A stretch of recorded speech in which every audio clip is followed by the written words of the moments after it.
emailed you this part. In addition to online dating, continue to do things offline. Aim to have, sometimes if we're single in a certain age demographic, we don't have as many of our girlfriends our exact age who are single and looking. Because it's not that we necessarily have single girlfriends, but quite often they're like, a relationship isn't important to them. They're busier in their career right now or something like that. Find some girlfriends, and it might be new acquaintances now who you meet through like a social activity, who are, and they might be a little bit younger than you are, and a couple of them might be a little bit older. Start to find a group of about like 4 to 6 friends, even just 2 or 3, can be good enough, because one of the things you want to make sure to do is to go out.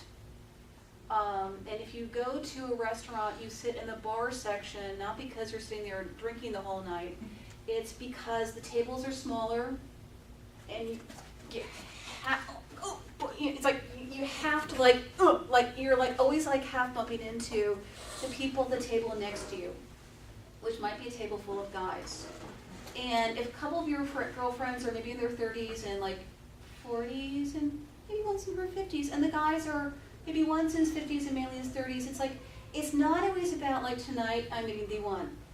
I got to flirt.